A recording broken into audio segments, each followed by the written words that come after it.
अपना lecture start हो गया। अच्छा, लास्ट लेक्चर में हमने प्रॉब्लम्स को फ्रेम किया था एथिकल डायनामिक्स के साथ। अब वो जो प्रॉब्लम्स हमने जो क्या कहते हैं फ्रेम की हैं, जिसमें utilitarian, golden rule approach, self defeating approach, इन सब चीज़ों को देखते हुए प्रॉब्लम को फ्रेम किया था, इनकम्पास किया था, इंगेज किया था। अब उस प्रॉब्लम को सॉल्व भी करना है, रिजॉल्व भी करना है।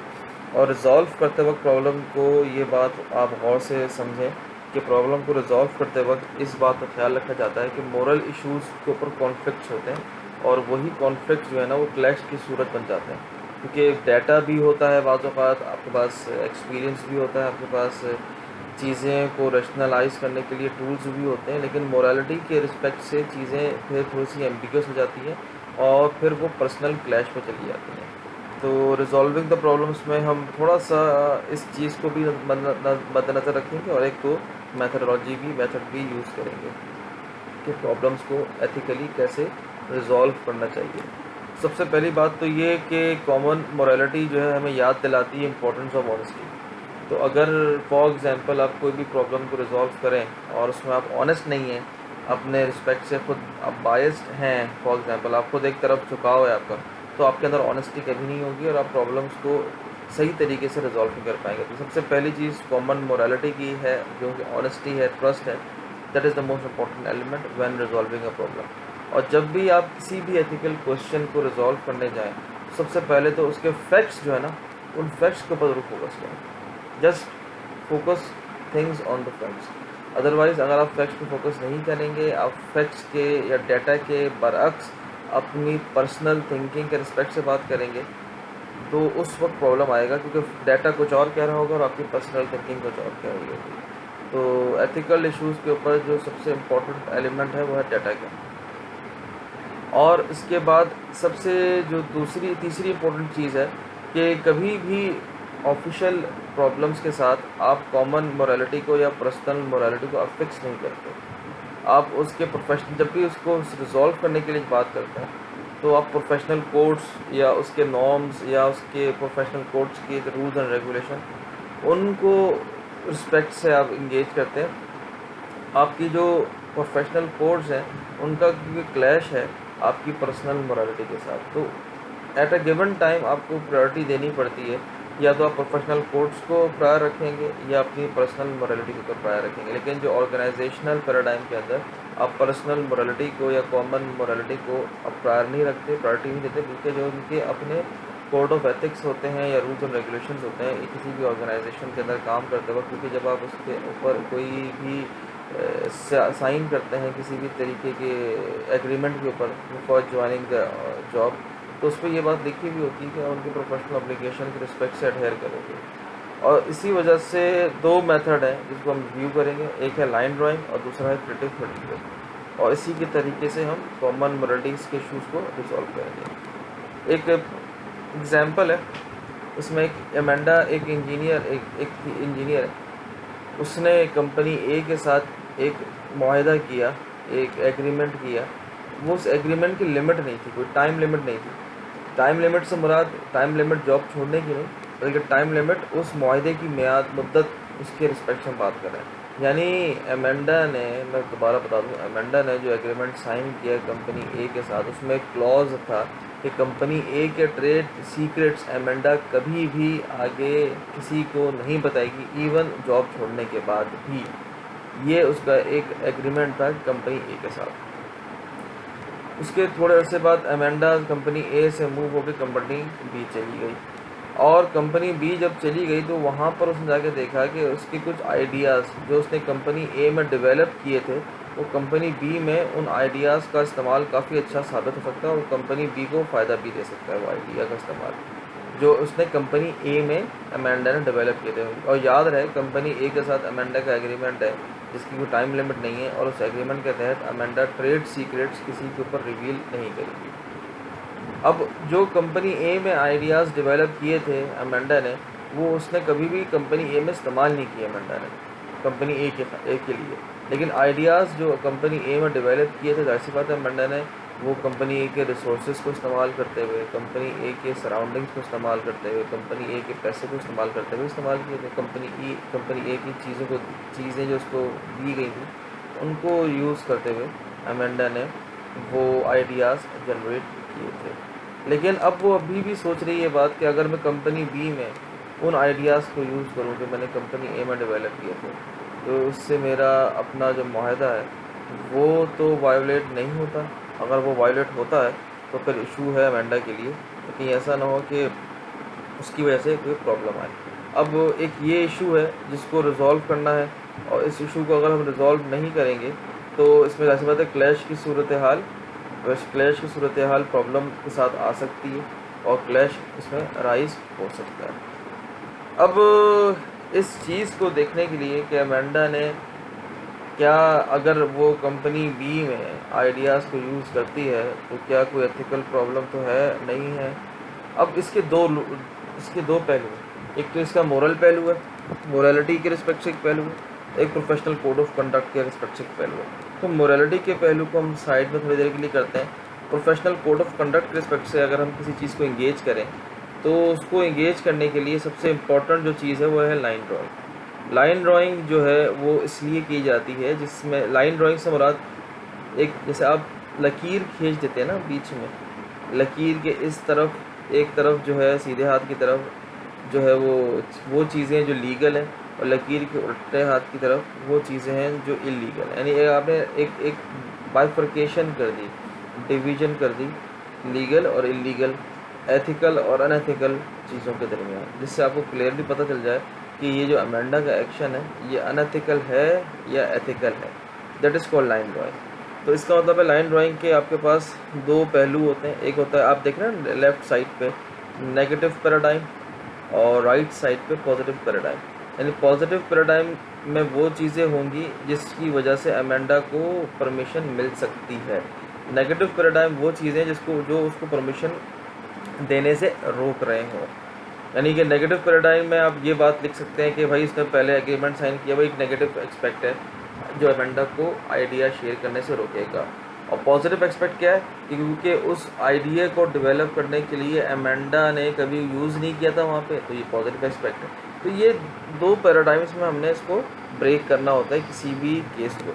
तो अगर हम देखें तो फॉर एग्जांपल ये इसका टेस्ट केस है जो अमेंडा ये वाला केस को किया था। इसमें जो एक्स बना हुआ है बीच में, this x shows the tilt of that paradigm. यानी कि अगर ये एक्स जो है टूवर्ड्स नेगेटिव फीचर जा रहा है, इसका मतलब है इस पार्ट का जो झुकाव है, इस पार्ट का जो टिल्ट है, इस पार्ट का जो वेटेज है वो टूवर्ड नेगेटिव फीचर ज़्यादा है। यानी ये जो पार्ट टेस्ट है ये नेगेटिव फीचर को ज़्यादा इंगेज कर रहा है as compare to positive feature. लेकिन अगर हम पार्ट बी की बात करें तो A and B are not competitors. ये इसमें केस में लिखा हुआ नहीं है, लेकिन अगर हम एक सपोज करें कि कॉम्पिटिटर्स नहीं, अगर दोनों कॉम्पिटिटर्स होते तो कॉन्फ्लिक्ट ऑफ इंटरेस्ट राइज हो सकता था। उस सूरत हाल में तो अमेंडा को कभी भी वो आइडियाज़ जो आइडिया ए में डेवलप किए थे वो बी में यूज़ नहीं कर सकती थी। तो अभी चूँकि वो कॉम्पिटिटर्स नहीं है तो इसलिए इसका देखें झुकाव जो है वो पॉजिटिव पैराडाइम की तरफ चला गया। यानी कि ये चीज़ जो है हम कह सकते हैं कॉम्पिटिटर्स नहीं है, तो it is been tilted towards the positive paradigm. Ideas joints developedly, अब यानी कि आइडियाज़ जॉइंट डेवलपडली का मतलब ये है कि अमेंडा ने पर्सनली भी डेवलप किए थे और कुछ टीम के साथ बैठ के भी डेवलप किए थे। तो कुछ हद तक तो पर्सनली थे, लेकिन देखें ना बीच की तरफ है थोड़ा सा इसका। और जैसे फॉर एग्जांपल अगर ये सिर्फ और सिर्फ पर्सनली होता तो ये एक्स यहाँ बना हुआ होता, ये एक्स आपका यहाँ बना हुआ होता, क्योंकि ये अगर सिर्फ अमेंडा ने पर्सनली ज्वाइन किए हुए होते। लेकिन जो कि ये पर्सनली डेवलप नहीं किए थे अमेंडा ने आइडियाज़ जो है वो टीम के साथ बैठ के भी डेवलप किए थे और उनके साथ बैठ के भी इंगेज किए थे। इसलिए इसका टिल्ट टूवर्ड्स दिस कहते हैं मिडल में है कि हाँ, लेकिन फिर भी काफ़ी हद तक अमेंडाज़ ने खुद ही डेवलप किए थे आइडियाज़। अब देखें ना यहाँ पर अगर आप बात करें, अमेंडा ने लैब इक्विपमेंट ए का यूज़ किया था, हाँ यूज़ किया था, कुछ हद तक यूज़ किया था, 50-50 चांस है। 50% उसने यूज़ किया था, 50% उसने यूज़ नहीं किया था। इसलिए इसका देखें टेस्ट केस जो है वो मिडिल में। अब यहाँ पर देखें कितने एक्सेस हैं जो टूवर्ड्स पॉजिटिव हैं और कितने एक्सेस टूवर्ड्स नेगेटिव हैं। तो मेन जो एक्स है, अगर ये मेन एक्स है, आप इसको अगर समझते हैं कि ये मेन फीचर है तो उसको आप इसके अगेंस्ट में यहाँ पर एक गोल दायरा भी बना देते हैं। फॉर एग्जाम्पल लिखा हुआ है यहाँ पर देखें, ये चीज़ क्या लिखा हुआ है, those two features that are judged most important in a particular case can be identified by drawing a circle around the appropriate x. x के इर्द गिर्द आप ऐसा सर्कल भी बना सकते हैं. अगर अगर फॉर एग्जांपल मैं बोलूँ कि ये वाला जो पार्ट है साइनिंग एग्रीमेंट वाला, सबसे इम्पोर्टेंट है, तो मैं अगर इसके अगेंस्ट में सर्कल बना दूंगा, it means that is the most important part. इसका tilt toward positive negative irrespective के बाकी सब क्या कहते हैं, बाकी सब फीचर्स क्या कहते हैं. एक ये अलोन फीचर कैन डिटरमाइन कि हाँ किस तरफ केस एथिकल की तरफ जा रहा है, अनएथिकल की तरफ जा रहा है. तो अगर ऐसे 4-5 2-3 और भी आ गए इंपॉर्टेंट एलिमेंट्स जिनके एक्स के इर्द गिर्द सर्कल बना हुआ है, तो those axes with circle around them will determine the cases paradigm कि केस एथिकल है अनएथिकल है. लेकिन इस केस में अभी हमने सर्कल ड्रॉ नहीं किया है, तो हम कह सकते हैं कि अमेंडा आइडियाज़ को शेयर कर सकती है कि ज़्यादातर एक्सेस जो हैं वो हमारे पास पॉजिटिव की तरफ टिल्ट कर रहे हैं, बल्कि सिर्फ एक है एक्स जो नेगेटिव की तरफ टिल्ट कर रहा है. That is the most important part. इस वजह से हम कह सकते हैं कि अमेंडा ने एक लेजिटिमेट तरीका तो नहीं, एक रेशनल तरीका निकाला अपने केसेस को एथिकली रिजॉल्व करने का और उसके प्रॉब्लम को रिजॉल्व करने का, ताकि वो आगे किसी को बता सके कि मैंने किन बुनियादों पे ये फैसला लिया है. That is the most important element. कोई सवाल है बेटा तो please do let me know if there is any question. Is there any question? Is there any question? Ibrahim Balam, is there any question? Abbas Gudel, is there any question बेटा? आगे चलें फिर, आगे चलें. Hello, Shavez bin Ashraf is writing something. Shavez bin Ashraf, yes sir, go ahead, thank you. अच्छा जी, तो ये एक चीज़ होगी. अच्छा, तो negative paradigm positive paradigm hope समझता हूँ कि आपको समझ में आया होगा. नहीं समझ में आया तो प्लीज़ डू आस्क अगेन, मैं दोबारा समझा दूँगा. अच्छा, कॉन्फ्लिक्टिंग वैल्यूज़, लेकिन हर चीज़ जो है वो इस लाइन ड्राइंग के थ्रू सॉल्व नहीं हो सकती. हर चीज़ लाइन ड्राइंग के थ्रू रिजॉल्व नहीं हो सकती. They are far more difficult problems which this line drawing can handle. और उसके लिए प्रॉब्लम यही है कि हमें अक्सर पता तो होता है कि सही क्या है, लेकिन मुश्किल ये होती है कि उस सही को किया कैसे जाए. It is sometimes very difficult to understand to what is right, but it is not that much difficult to know what is right. यानी कि ये जानना कि सही क्या है ये हमेशा मुश्किल नहीं होता, लेकिन किस तरह से उस सही को परफॉर्म किया जाए सबसे ज़्यादा मुश्किल यही होता है. और जब सबसे ज़्यादा मुश्किल होता है उस चीज़ को करने के लिए आपको डिफ़िकल्ट चॉइसेस करनी पड़ती हैं, और वो डिफ़िकल्ट चॉइसेस आपकी मोरालिटी की अगेंस्ट अगर जा रही हों तो फिर आप क्या काम करेंगे. Choices in which we are not able to honour some real and important values in a way that we consider desirables. यानी आप एक ऐसे ऑल्टरनेटिव की तरफ सिलेक्शन करते हैं. यानी अमेंडा चाह तो रही है, मैं अगर अमेंडा की एग्जांपल दूँ, अमेंडा चाह तो रही है कि आइडियाज़ को वो कंपनी बी में शेयर करे. ऑब्वियसली अगर अमेंडा आइडियाज़ को कंपनी बी में शेयर करेगी तो उसको जो है वो ज़्यादा प्रमोशन के चांसेस हैं, उसकी जो है वो ज़्यादा बेहतर आता है मामला ऑफिस के हवाले से, एक्सपीरियंस के हवाले से, अगर वो कोई सोल्यूशन प्रिस्क्राइब करती कंपनी बी में अमेंडा. लेकिन अगर अगर लाइन ड्राइंग कहती कि अमेंडा जो है वो उसको आइडिया नहीं शेयर करना चाहिए, लेकिन वो चाह रही का आइडिया शेयर करे, तो फिर प्रॉब्लम आती कि अमेंडा को क्या करना चाहिए, कि अपनी बात सुने या वो एथिकल पैराडाइम में देखे. तो अगर एथिकल पैराडाइम में अमेंडा देखेगी तो Amanda should not share for example, और if Amanda should not share तो that is the most difficult choice. और इस तरह के डिफ़िकल्ट चॉइसेस आप लोग ऑर्गेनाइजेशन में फेस करते रहते हैं, जिसकी वजह से वो आउटकम्स जो डिज़ायरेबल हैं आपके लिए, वो वैल्यूज़ जो डिज़ायरेबल हैं, जो रियल हैं और वो एथिकल भी हैं, उनको आप ऑनर नहीं कर पाते. वो आप अपने पर्सनल गेन को ऑनर कर रहे होते हैं. That is the most important part. तो इसके लिए आप देखते हैं कॉन्फ्लिक्टिंग वैल्यूज़ के लिए कोई बीच का रास्ता निकालें, that is which is called creative middle way. आप कोई बीच का रास्ता निकालें. तो this approach might suggest new possibilities for Amanda situation. और new possibilities for Amanda situation can be what, कि अमेंडा हो सकती है कि वो कंपनी ए से एक एनओसी भी ला सकती है कि भाई अगर मैं ये आइडिया शेयर करूँ तो आपको कोई इख्तलाफ तो नहीं है. और दूसरी बड़ी बात ये है कि दोनों कॉम्पिटिटर ही नहीं है, तो अमेंडा को एनओसी की ज़रूरत ही नहीं है. पहली बात तो अगर कॉम्पिटिटर नहीं है तो ऐसा कोई आइडिया जो कि डायरेक्टली लिंक कर रहा हो प्रॉफिट से, वो शेयर ही करना इंडिया अमेंडा के लिए पॉसिबल नहीं होगा। भाई अगर फॉर एग्जांपल एक ऑर्गेनाइजेशन है, वो अमेंडा जो है पहले काम करती थी confectionery Hilal group of company में या फौजी फर्टिलाइज़र फॉर एग्जांपल, और बाद में वो किसी एजुकेशनल इंस्टीट्यूट में आके उसने ज्वाइन किया, तो कंपनी ए जो है वो और कंपनी बी का कोई आपस ताल्लुक़ नहीं है। तो इस सूरत हाल में Amanda can share the ideas jointly develop. This secondly, company A का ट्रेड सीक्रेट से मुराद क्या है? That is the most important definition that we need to understand. So that these are the creative middle way that we can find out for those conflicting values in the Amanda's case. और इस तरह की conflicting values आप भी देखते हैं और नज़र आती रहती हैं। फॉर एग्जाम्पल एक स्टूडेंट, ये बड़ा इंपॉर्टेंट केस है, इसको सुन रहे हैं कि एक स्टूडेंट एक्स है, उसके पास पैसे नहीं है कि वो स्टूडेंट एक्स है, my mistake, I am sorry, मैं दोबारा रिपीट करता हूँ। स्टूडेंट एक्स है, वो एक सुपरवाइज़र के पास काम कर रहा है। सुपरवाइज़र जैसे मास्टर्स में आप पढ़ रहे होते हैं ना, तो मास्टर्स में आपका एक सुपरवाइज़र होता है, तो मास्टर्स का सुपरवाइज़र है, वो स्टूडेंट एक्स को अब सुपरवाइज़ कर रहा है कोई प्रोजेक्ट, लेकिन सुपरवाइज़र के पास इतने फंड्स नहीं हैं कि स्टूडेंट एक्स के पैसे दे सके जो वो काम कर रहा है, जिस प्रोजेक्ट पे वो काम कर रहा है, जिस पर्टिकुलर प्रोजेक्ट पे वो काम कर रहा है। यानी स्टूडेंट एक्स को देने के लिए सुपरवाइज़र के पास पैसे नहीं हैं, लेकिन सुपरवाइज़र के पास एक और प्रोजेक्ट है जिसमें उसके पास काफ़ी ज़्यादा फंड्स अवेलेबल हैं और फंड्स एक्सेस अमाउंट में हैं। सुपरवाइज़र ये चाहता है कि भाई स्टूडेंट एक्स क्योंकि काम अच्छा करता है, तो वो ये करे कि वो जो दूसरा प्रोजेक्ट है ना, उसमें अपनी अटेंडेंस फिल कर दिया करे।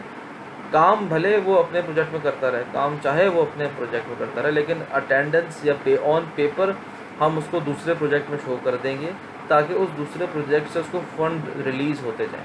ये स्टूडेंट एक्स के साथ प्रॉब्लम ये है कि अगर उसको पैसे नहीं मिलेंगे, तो वो अपनी पढ़ाई जो है वो कंप्लीट नहीं कर सकता। जो कॉलेज की एजुकेशन या यूनिवर्सिटी की एजुकेशन है, वो बहुत ज़रूरी है उसके लिए। अगर स्टूडेंट एक्स को पैसे मिल जाते हैं तो उसकी एजुकेशन आगे जारी रहेगी, अदरवाइज़ वो एजुकेशन आगे जारी नहीं रहेगी। तो स्टूडेंट एक्स एक डेस्परेट सिचुएशन में, सुपरवाइज़र ने उसको ये मिडिल वे बताया कि भाई आप ये करें कि जिस प्रोजेक्ट पे आप काम कर रहे हैं उसको तो पैसे नहीं हैं, लेकिन जो एक और प्रोजेक्ट मेरे पास है उसमें बहुत पैसे हैं, आप इसी प्रोजेक्ट पे काम करते रहें जिसमें पैसे नहीं हैं, लेकिन अपनी जो डाटा की एंट्री है, जो भी आपकी अटेंडेंस है, जो भी आपकी लॉग शीट है, वो आप जो है वो दूसरे प्रोजेक्ट के हवाले से करें, ताकि हम आपको उसको उस टीम का मेंबर बता सकें। अब आप पता है ऐसी सूरत हाल में क्या करना चाहिए तब जब स्टूडेंट एक्स को पता है कि ये झूठ बोलने में मुतरादिफ है, और स्टूडेंट एक्स को ये भी पता है अगर मैंने सुपरवाइज़र को मना किया तो वो शॉर्ट टेम्पर्ड है, और शॉर्ट टेम्पर्ड होने की वजह से वो मेरी मना करने की वजह से प्रॉब्लम हो सकता है और मुझे निकाल भी सकता है प्रोजेक्ट से कि मैंने इसको मना कैसे किया, हालांकि मैंने उसको रास्ता बताया था, और लेकिन उसको स्टूडेंट एक्स कुछ झूठ भी बोलना नहीं चाह रहा। तो एक बड़ी कॉम्प्लेक्स सिचुएशन है। इस सूरत हाल में स्टूडेंट एक्स को क्या करना चाहिए? तो एक क्रिएटिव मिडिल वे है विच इज़ दिस। क्या स्टूडेंट एक्स को, जो हमने आपको चैप्टर 3 में बात की थी, putting yourself in some other shoes, student X को चाहिए सुपरवाइज़र से बात करें और उसको ये बात बताएं कि सर देखें, ये तो काम जो आप कह रहे हैं अगर मैं भरूंगा तो मुझे तो उस प्रोजेक्ट के अंदर तो मैं शामिल नहीं हूँ जिस प्रोजेक्ट में आप चाह रहे हैं, जिस प्रोजेक्ट में आप मुझे चाह रहे हैं उस प्रोजेक्ट में तो मैं नहीं हूँ। लेकिन अगर क्या ही ऐसा बेहतर हो कि मैं आपसे पैसे भी ना लूँ और मैं अपने प्रोजेक्ट में काम भी करता रहूँ, मीनवाइल मुझे काम की ज़रूरत तो है, लेकिन जब आपके पास पैसे आ जाए तो प्लीज़ मुझे जो है वो पैसे दे दीजिएगा और फ्यूचर में मुझे ऐसे प्रोजेक्ट्स में डालीजिएगा जिसमें सफिशेंट फंडिंग। इस सूरत हाल से हो सकता है सुपरवाइज़र कुछ सोचे इस बात के ऊपर और फिर अपनी जेब से कोई पैसे दे दे। लेकिन अगर आप सिर्फ इसलिए अनएथिकल वेज़ में पड़ जाएँ कि आपके सुपरवाइज़र ने आपसे कहा था कि ये अनएथिकल नहीं है, तो that is the main problem. The creative middle वे की जो एसेंस है ना, वो है कम्युनिकेशन, जो इसमें जो मैं इस केस में बताना चाह रहा हूँ। That is the most important part of communication. अब यहाँ पर एक चीज़ है, यहाँ पर एथिक्स और मोरालिटी का क्लैश है। एथिकल व्यू पॉइंट से भी देखा जाए तो ये गलत है कि स्टूडेंट को ऑनेस्टली जो है वो सर्व करना चाहिए, जो आपका NSP कोड नंबर 3 है उसके हवाले से, student should serve honestly and trustworthy वर्दी मैनर में। लेकिन अगर ऐसा नहीं करेगा स्टूडेंट तो that will be a problem, ताकि तो उसके लिए एथिकल प्रॉब्लम रेज कर सकता है। Creative middle way is all about communicating that problem with your वो कहते हैं higher order, higher management. How effective you communicate with your problems, कि क्या सर ये प्रॉब्लम कितना गंभीर हो सकता है और ये प्रॉब्लम मेरे लिए क्या कर सकता है आगे जाके, और आप कितना कॉम्प्रोमाइज़ कर सकते हैं। तो क्रिएटिव मिडिल वे में जो सबसे इंपॉर्टेंट एलिमेंट है वो कॉम्प्रोमाइजिंग सिचुएशन और फ्लेक्सिबल सिचुएशन का। बातों का जो रिसीविंग एंड में बंदा होता है उसी को कॉम्प्रोमाइज़ करना पड़ता है, और वही कॉम्प्रोमाइज़ करता है, उसी कॉम्प्रोमाइज़ को लेके ही बंदा आगे जाता है। अच्छा जी, एक और ये है केस के एक इंजीनियर जॉन है जो कि फॉरेन कंपनी को रिप्रेजेंट करता है, और वहाँ पे ब्राइबरी कॉमन है। जैसे जिम्बाब्वे, और जिम्बाब्वे में ब्राइबरी जो है वो लीगल है, लेकिन पता है जॉन को। अब देखो यहाँ पर, अब यहाँ पर एथिकल पैराडाइम क्या है कि ऐसी चीज़ जिसको आप पर्सनली गलत समझते हैं वहाँ लीगल है। यानी जिम्बाब्वे में ब्राइब देना लीगल है। अगर आप ब्राइब देते हैं अंडर द टेबल तो स्पीडी मनी कहलाता है ये, अपने काम को तेज़ का सरंजाम देने के लिए आप कुछ पैसे अलग से दे देते हैं, तो लीगल है ये काम। तो अगर जॉन ब्राइब नहीं देगा तो वैल्यूबल बिजनेस से हाथ धोना पड़ जाएगा, और अगर वो ब्राइब देता है तो उसका काम हो जाएगा। लेकिन अगर वो ब्राइब देता है तो वो अपनी पर्सनल जो मोरालिटी है उसको डिसओबे करेगा। और फिर एक और चीज़, वो जो फॉरेन करप्ट प्रैक्टिस हैं उसके तहत इलीगल है, लेकिन लोकल प्रैक्टिस के तहत इलीगल है। तो अब आपको अगर ये फॉरेन करप्ट प्रैक्टिस को भी मैं हटा दूँ तो पर्सनल मोरालिटी कह रही है कि जॉन को ब्राइब नहीं देना चाहिए। तो फर्स्ट ऑफ ऑल किसी क्रिएटिव मिडिल वे में जो पहली सीढ़ी है ना, वो है आपकी पर्सनल मोरालिटी। उस पर्सनल मोरालिटी से होते हुए आपकी प्रोफेशनल एथिक्स की सीढ़ी जाती है। अगर आप किसी चीज़ को पर्सनल मोरालिटी के तौर पे समझते हैं गलत है, तो फिर वो चीज़ आगे जाके भी आपके लिए सही साबित होना उसके लिए मुश्किल होता है। अच्छा, इसमें एक और चीज़ है कि एक डोनेशन स्ट्रेटेजी बुक में दी गई है कि डोनेशन स्ट्रेटेजी ये है कि instead of giving bribe, John ये कर सकता है कि वो पैसे जो ब्राइब में देने थे वो लोकल जो चीज़ें हैं, लोकल जो पब्लिक है उनकी वेलफेयर में लगा दे। तो ये एक तरीके से भी ब्राइब तस्वुर की जाती है काफ़ी ज़्यादा पर्सनल मोरालिटी के अंदर। और प्रॉब्लम ये है कि डोनेशन स्ट्रेटेजी को भी पर्सनल मोरालिटी बाज़ औक़ात नहीं, क्योंकि आपकी इंटेंशन तो मेलिफाइड है ना। जब तक आपकी इंटेंशन मेलिफाइड है तो आप कोई भी स्ट्रेटजी अपना लें, आप शराब को शरबत कह दें, आप रिश्वत को तोहफ़ा कह दें, उससे कोई बात नहीं बन सकती। वंस आपकी अगर जब तक आपकी जो मेलिफाइड इंटेंशन है, तो that is the most important part. मैं इस बात में ये कहता हूँ कि पर्सनल मोरालिटी के रिस्पेक्ट से चीज़ों को इंगेज करना पड़ता है। तो can you quote some examples? इसलिए not all creative middle ways are satisfactory. हर क्रिएटिव मिडिल वे सेटिस्फैक्ट्री नहीं होता, इट डिपेंड्स कि आप उसको कैसे इंगेज करते हैं। The motivation of the gift giver is the same as the motivation of the briber securing the business. तो इसलिए अगर डोनेशन स्ट्रेटजी भी हम बात करें तो मोटिवेशन तो वही है ना कि मैं अपना काम कर निकाल सकूँ, इवन दैट्स को आप डोनेशन कहें कुछ भी कहें। तो how do you find you creative middle way? Personal morality is the right answer. तो पर्सनल मोरालिटी के रिस्पेक्ट से आप अपना क्रिएटिव मिडिल वे फाइंड करते हैं। अच्छा क्लास, कोई सवाल है तो बताइए please. Is there any question? Is there any question? Sir क्या अमेंडा कंप्लीट आइडिया शेयर करेगी? Sir it's up to the Amanda. अगर वंस उसको कंप्लीट आइडिया शेयर करना और ट्रेड सीक्रेट रिवील ना कर रही हो तो वो कंप्लीट आइडिया शेयर कर सकती है बाइस। अच्छा, यही तो एक्सपीरियंस कहलाता है अपने जुल्फ़िकार। आप कहना है मुझे एक एक्सपीरियंस बंदा हायर करना है, तो एक्सपीरियंस बंदा हायर करना मतलब क्या होता है भाई? वो एक्सपीरियंस कहीं ना कहीं से उसने गेन किया होगा, तो वो एक्सपीरियंस को तो शेयर करेगा ना। तो एक्सपीरियंस को शेयर करना और ट्रेड सीक्रेट्स को शेयर करना ये तो अलग अलग चीज़ें हैं। तो एक्सपीरियंस शेयर करने में आइडियाज़ की शेयरिंग आती है, लेकिन ट्रेड सीक्रेट्स का मतलब ये होता है कि वो सप्लायर कौन सा था, उससे कितने पैसों में लिया जाता था, वो चैनल किस तरह से इस्तेमाल किया जाता था, उन चैनल्स को कैसे प्रीएम्प्ट किया जाता था, ये ट्रेड सीक्रेट्स हैं। तो एक्सपीरियंस की शेयरिंग में आइडियाज़ की शेयरिंग आती है और ट्रेड सीक्रेट्स की शेयरिंग में रेलिवेंट फैक्ट्स की शेयरिंग आती है। तो रेलिवेंट फैक्ट्स को वो शेयर नहीं करना चाहिए उसको, लेकिन एक्सपीरियंस को अमेंडा शेयर कर सकती है। होप आई अंडरस्टैंड कि आप समझ गए होंगे मैं क्या कहना चाह रहा हूँ। हाँ जी, कैसा कोई सवाल? जी कैसा कोई सवाल बेटा?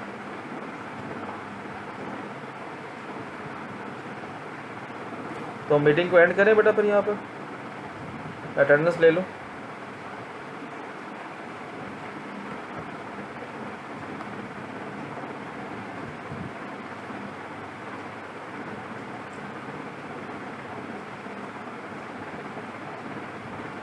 कैसा सवाल है तो बेटा पूछो।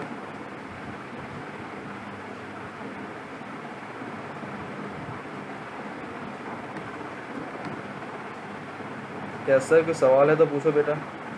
क्रिएटिव मिडिल वे में हमेशा वर्क नहीं कर सकता। हाँ, क्रिएटिव मिडिल वे हमेशा वर्क नहीं करता, ये मैंने आपको पहले ही बता दिया। All creative middle way solutions are not satisfactory, it's up to the individual कि वो किस वक्त क्या चीज़ शेयर करता है। मैं इसके हवाले से केस स्टडी शेयर करूँगा, अभी तो वो केस स्टडी मैं शेयर नहीं कर सका, लेकिन मैं सोच रहा हूँ एक वीडियो के तौर पे केस स्टडी शेयर करूँ, और एक हिस्टोरिकल केस है उसके रिस्पेक्ट से शेयर करूँगा, तो यू विल अंडरस्टैंड कि क्रिएटिव मिडिल वे क्या होता है। तो बेटा हम मीटिंग को यहाँ पर एंड कर रहे हैं, तो इंशाल्लाह फिर नेक्स्ट टाइम। कैसा कोई सवाल है तो बताओ। कैसा Zulfiqar, is there any question बेटा? Haris Soomro, is there any question? Okay, thank you बेटा, अल्लाह हाफिज़।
सर अनस, कितना आपकी सेशन को अभी कितना टाइम बाकी है सर अनस?